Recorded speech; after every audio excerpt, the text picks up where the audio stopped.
Jean-Marc, en tout cas, a sali menace, donc injure na chef de l'État, a parlé bêtises pour na mokonzi Yamboka. Tala bandaku oyo ya bato IDPS na opposition na pouvoir. Tala ndaku ya Kabundi. On est allé château na kati ya château na Kingabwa. Mais yako lo jamais na Fachi. Azali na bato basana simanaye ba rotunda ye aloba ne porte quoi. Tu es bien très bien, tu as l'information surtout. Kabundi coopérer avec un milliardaire chinois. Ouais, c'est là qui proche il y a Augustin Katumba Mwake. Tu es bien très bien. Mbote mingi na balandi ya la voix céleste toloba te tokoloba vraiment. Nzambi alola azala nabino to sambela makasi to prier mingi pour na chef de l'État, surtout pour la nation congolaise, na partie ya Est RDC to prier pour la armée régulière, armée congolaise, armée ya Mboka. Nzambi alola azala nabiso, victoire est déjà assurée. Vous allez na assurance ya makasi na armée nabiso congolaise. Makamba sadi kosala na partie Est ya RDC et salamate depuis Congo et Banda. Ezali yabino président Miyake obomesana kolanda na la voix céleste toloba te tokoloba basije zali ebele mayamatali politique ya mboka na biso tokolobela pona kozwa temps parce que TV zali ngonga toki mbala moko mayamatali politique ya mboka. Bon, avant kota na mayamatali politique ya mboka, bon, le monsieur Kabundi Jean-Marc, en tout cas, a sali menace, donc injure na chef de l'État, a parlé bêtises pour na mokonzi Yamboka. Donc Kabundi c'est un kabiliste a une mission pour déstabiliser Fachi, pour déstabiliser Este. Nzambe a confondre a tenir na échec. Azali na jalousie. Azali na bato basana simanaye ba rotunda ye aloba ne porte quoi. O ezali moment te ya distraction, ezali non événement. Donc point de presse moko fiasco, ezana événement mon côté. Fachi azali jamais mafieux. Un grand mafieux c'est Kabundi. Politicien oyo azana mayelete, azana sagesse. Mais sur le Kabundi, amata lelo cheval, na kisantu, na mbwe la loge, et ça pour na UDPS. Ba combattant ba tombola Kabundi Jean-Marc. Kabundi tangi na UDPS. Kabundi bali na UDPS. Toujours pouvoir le 24 janvier 2019. Nani o a s'enrichi, c'est Kabundi. Tala bandaku o tout, ya bato UDPS na opposition na pouvoir. Tala ndaku ya Kabundi. On est allé château na kati ya château na Kingabwa. Mais il y a jamais na Fachi. IDPS ezali na ba communicateur o bazana incarnation ya combat. Le kola ba Koko Chiba, le kola ba président Miyake, le kola ba Gilles Moniere Kaloup, mbote pazali na prison ya makala ko maawa kalamigité. Ba yoka son Delphin. Kabundi orgueil dans un esprit ya Kaina, donc jalousie contre Fachi. Kabundi coopérer avec les Chinois. Kabundi a une carrière minière. Na Kolwezi, na Lubumbashi, na Kasumbalesa. Tu es bien très bien, tu as l'information surtout. Kabundi coopérer avec un milliardaire chinois. Ouais, c'est là qui proche il y a Augustin Katumba Mwake. Tu es bien très bien. Kabundi tu es bien niveau bistokomi, tu es niveau nauté. C'est la distraction pour distraire la population congolaise, quinoise et quinois.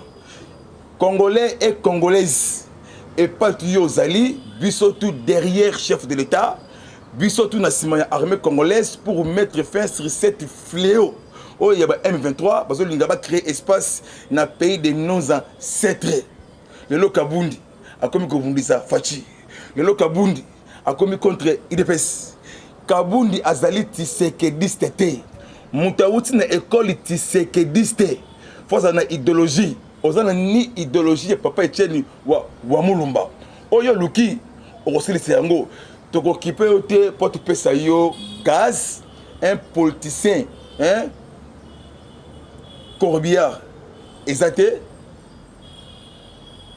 Bosambila beaucoup misanzambe nde lobo tongi banda kuna combat ya UDPS na kei mama ko na matali politique ya mboka na biso matali politique ya mboka nazo yebisa ba Kinois nazo yebisa ba Congolais surtout ce n'est pas le moment il y a distraction ou ezali moment il y a unité union fait la force biso tout na sima ya chef de l'état mon mboka ya père et des mères ceux qui fatité azalaki na Congo balkanisé fois 1 million. Le monsieur Hippolyte Kanambe Kazemere Metwale, monsieur Chadari, Katumbi Soriano Danyano Nessim. Baé que la mission comment pour déstabiliser le pays de nos ancêtres. Avant la kota situation sécuritaire yambo Nabiso Congo. Na yebisina nous Chadari y a pas perdu attention mon frère, il faut ça na sagesse. Boko bangi sabisote na kati yamboka oyo pays de nos ancêtres. Hippolyte Kanambe Kabila, en 2011, Aïba, élection, il y a Papa Tshisekedi de Tchani Wamolomba. À ça, la violation, il y a constitution. Otobengi Mibeko Likundi. Élection en 2016, à ça, on a 2018, sous pression, il y a peuple congolais, et sous pression, il y a communauté internationale. Kabila Sala, élection. Chadari, na Kabila, Jeune Afrique, Balobi Boé. Ce qui en 2011, pardon, en 2023, bon, ça laissé l'élection pour déclarer mon y a guerre. Guerre avec qui? N'a recréé guerre. Chadari levé coronavirus au Loba en 2019-2020. Ce qui bo simbi yuma pour paralyser ville. Yuma zalaka na makala yo Chadari au Salani. Chadari, vous avez une leçon qui est sa biso ba Congolais na kati ya Congo. Vous avez un problème sérieux, il y a crime de guerre, crime contre l'humanité. Il y a Makambu, il y a Kassai, ancien ministre de l'Intérieur, na Chimbulu en 2016-2017, le 31 mars. Fausse commune, il y a Kassai, plus de 84 fausses communes. Bateau Bino Boboma.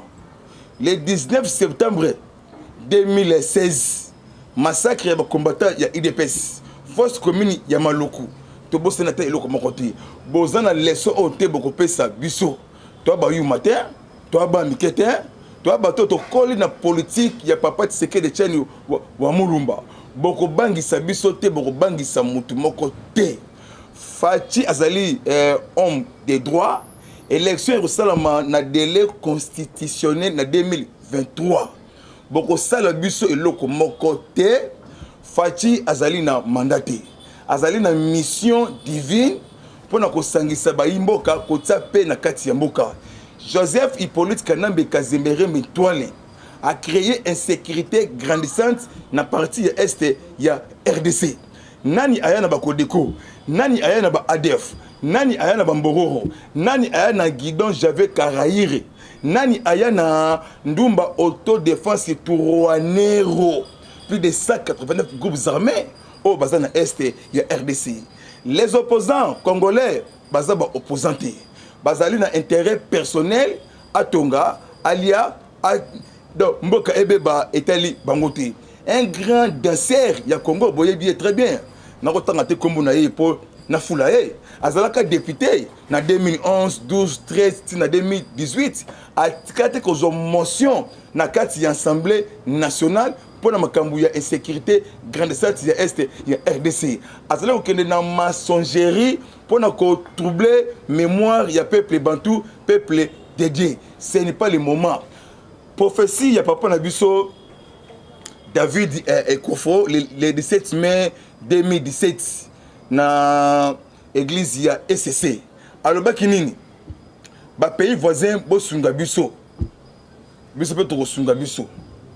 Soki bo sungi biso te bana na biso bakokola pe bako revendiquer droit na biso pe bako zwana oyo bino bo to na biso na ya bino momango oyo ekoki na senga na mboka mobimba mobilisation générale mobilisation 100% total na sima armée boyo kate biyoka yoka ennemi ya Fachi ces réseaux sociaux ennemi ya Fachi ezali bato balingi bisote situation sécuritaire ya RDC nazoyebisa bino armée congolaise avancement ezali kitoko armée abouti ko neutraliser les maïmaï ADF Nalu quelques armes ou armée à récupérer armée sikoyo akei na dispositif pour un équipement militaire Bogachabi Dirum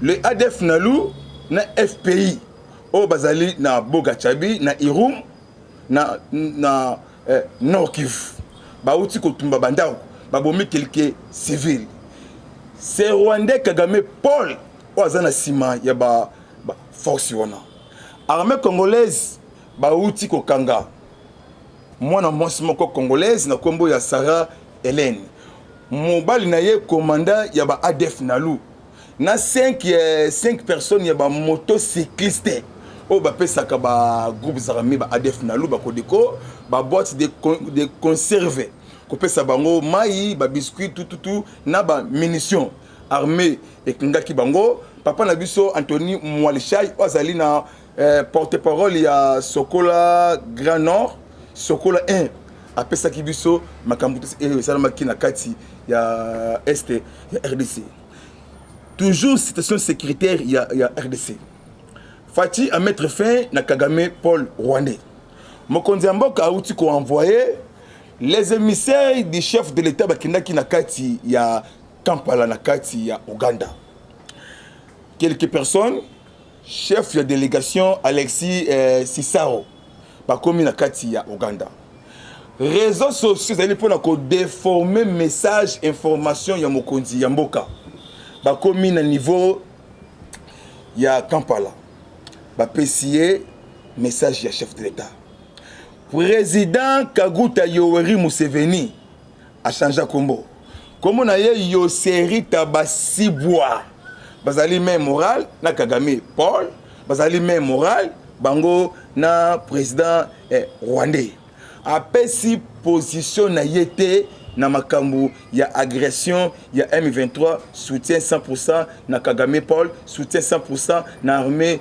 rwandais les deux frères Kagame na Museveni Kaguta Yoweri Museveni bazali ba rwandais bazali ba nilotique ba rolingate Congo ekende na paix et sécurité guerre ya 6 jours na Sangani très bien Rwanda na Uganda babunda na kati ya pays de nos ancêtres si le silence radio ya ba dirigeant ya monde silence radio ya communauté internationale pour na copier biso richesse pour na copier biso ressources naturelles ya peuple congolais il est temps pour nous l'heure est grave mais l'heure a sonné na sengi na tous les diasporas congolaises ya père et de mère au bassin na pays ya Europe ya Afrique ya Asie ya Amérique ya Océanie ba pays tout ya monde to simba na la main dans la main to simba na loboko na bomoko Congo ekozwa paix na bomoko développement na bomoko to construire Congo po na libela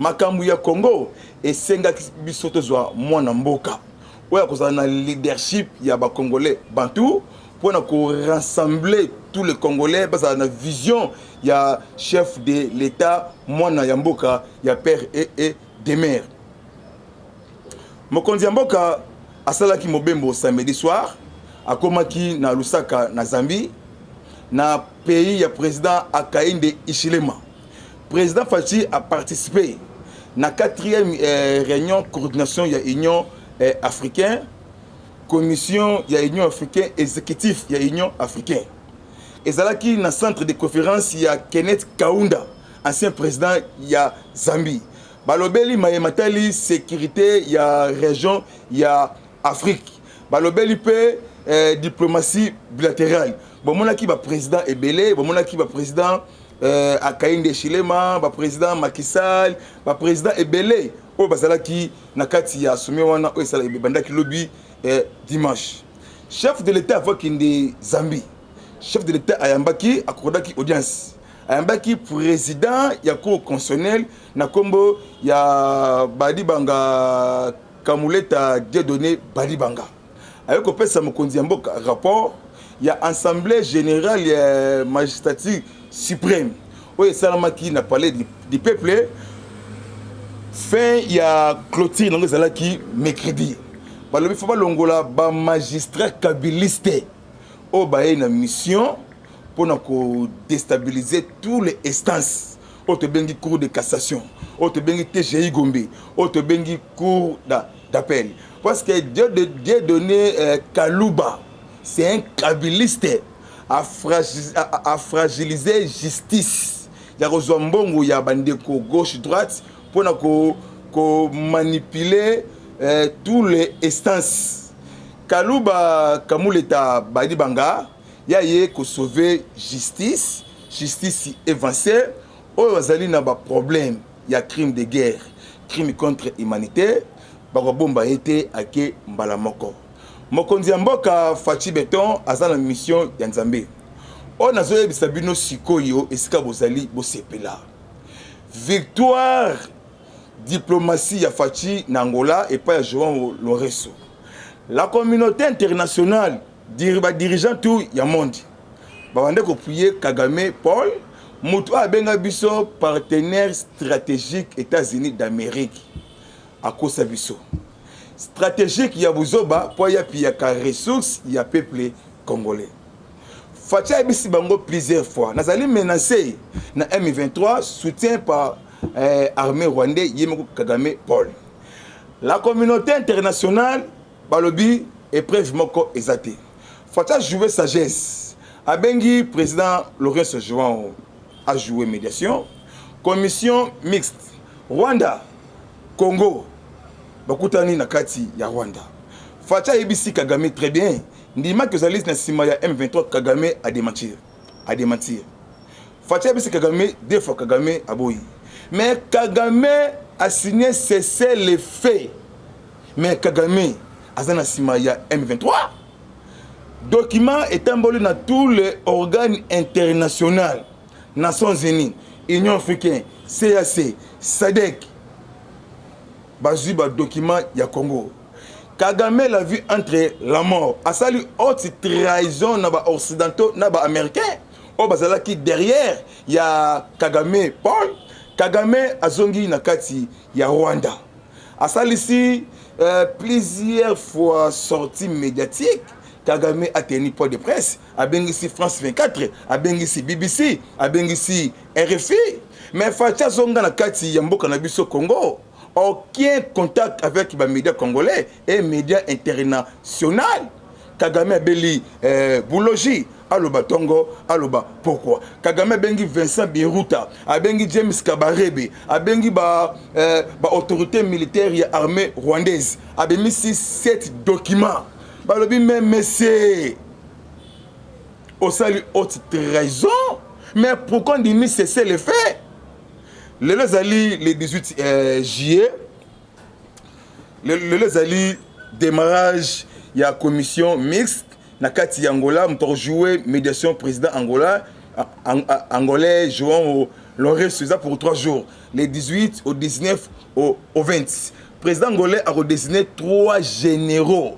Rwanda, Congo, na Angola, bakoya na kati ya Goma na Nord Kivu, processus 48 heures, ba répatrier tous les troupes rwandais.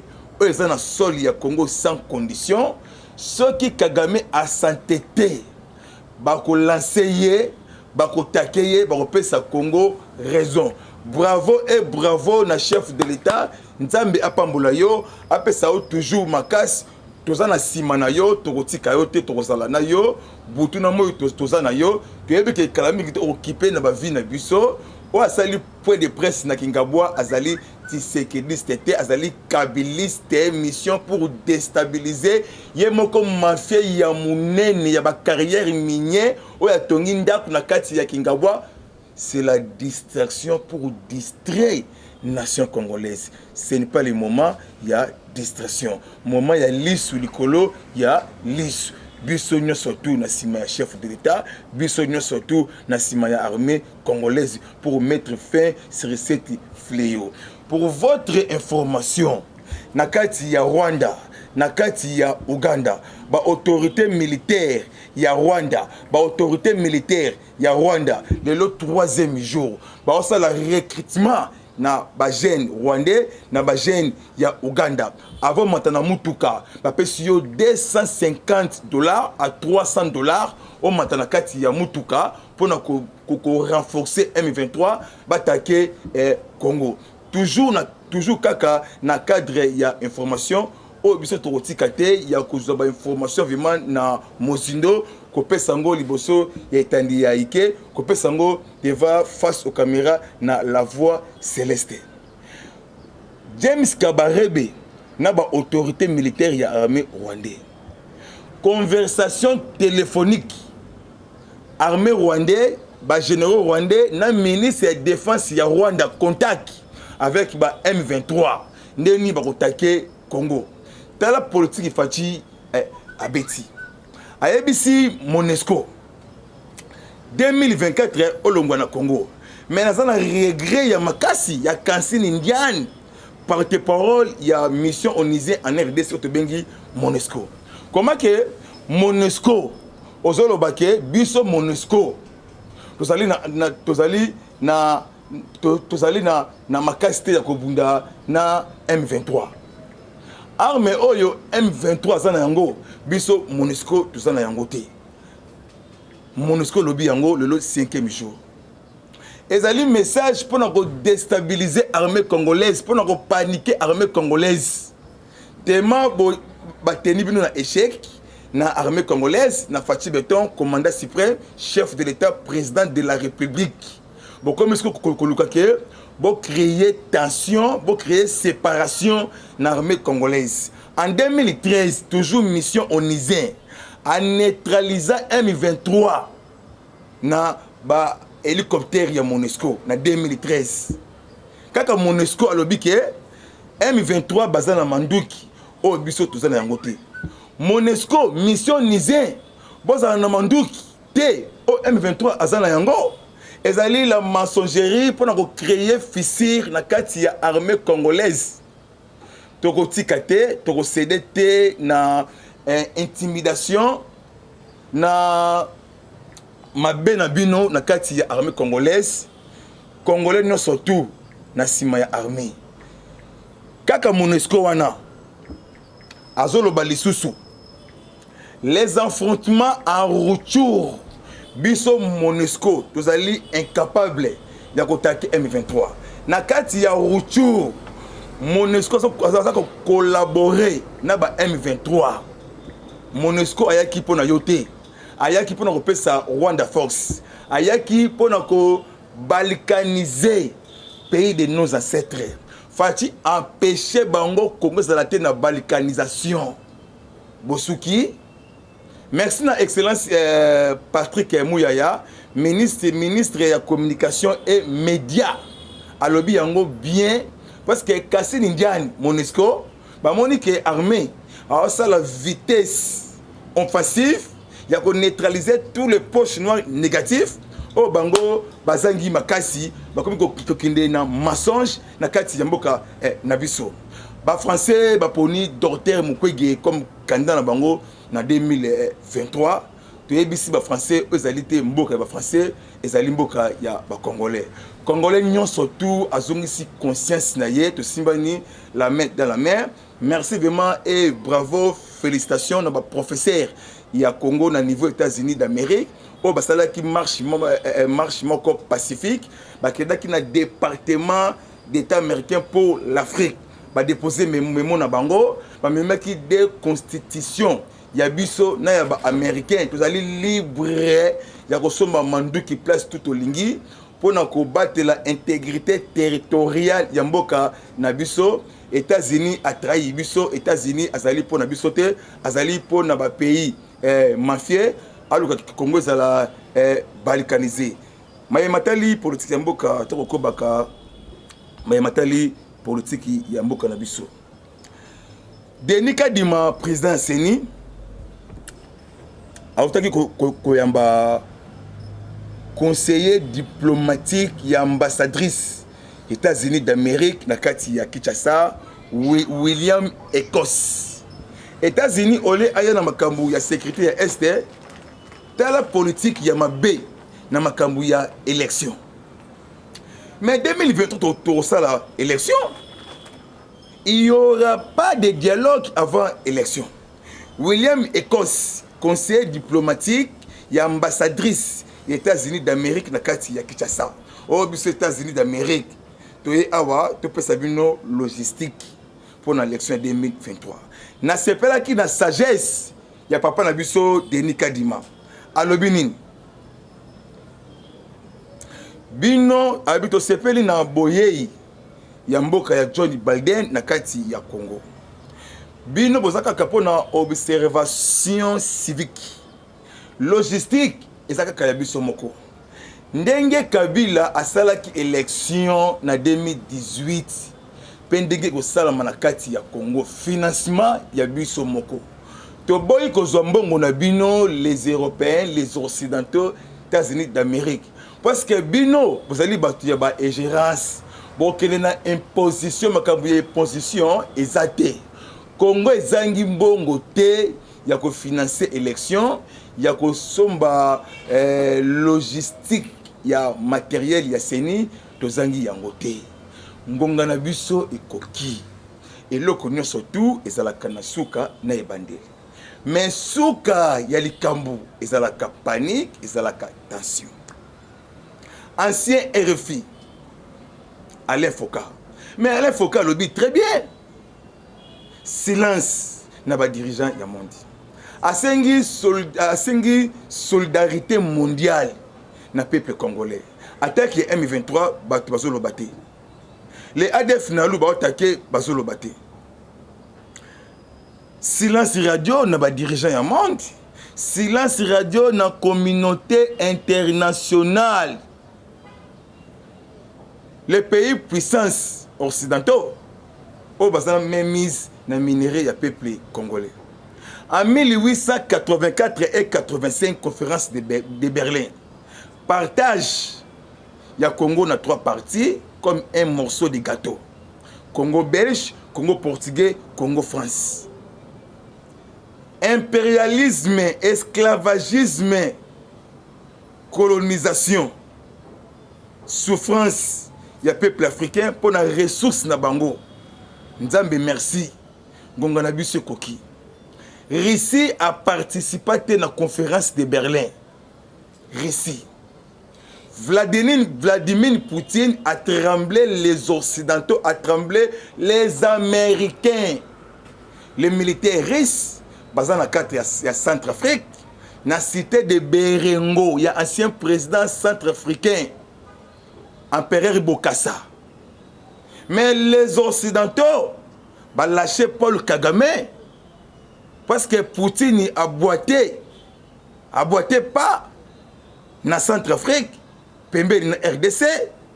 Les Occidentaux ba lâché Kagame, balingi ba zonga siko na kati ya RDC, partenariat gagnant bango Kamar, biso Kamar. Tala politique ya Fachi. Silence radio, sagesse ya Nzambe, sagesse ya Salomo. Azo beta bango politique ya Dada, azo yungula bango.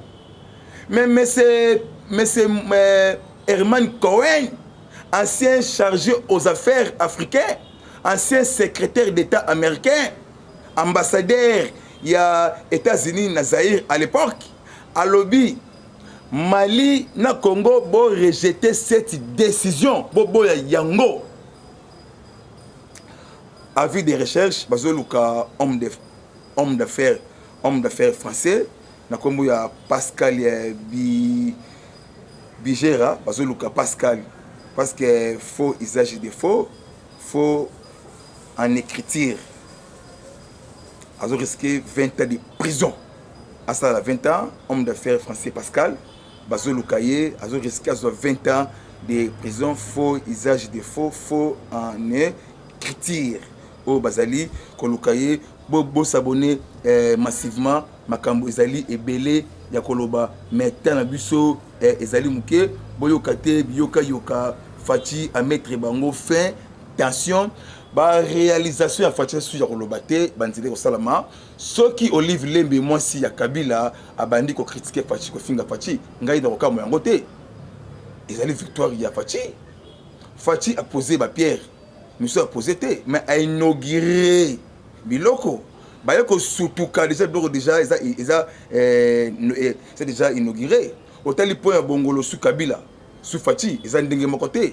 Numéro na ngai sur WhatsApp plus 243 97 360 50 14 sur WhatsApp. Et c'est là qu'il y a bino président Miyake mwana mama toujours au service ya kolimbola ya kopesa bino mai matali politique ya mboka mbote mingi na maoka Antibal Moïse toloba te et Koko Chiba la chibalisation.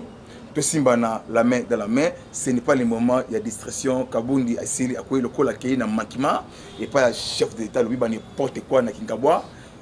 Ça a déjà écarté Congo. Mbote mingi na levé comme Stani, na Suède, ma Mireille Babadingi la na bosse de couper sa mbote na Mama Ani Masamba, Mama Ani Béton, na Aimé Swaka, na Pessi moi na moi smoko na Kitoko na Belgique na Liège. Mbote no yango wana yemoko yebi nani ona pesi mbote makambu o lobaka yango esi ko salama nzambi azala na bino. Au revoir, à bientôt et ciao.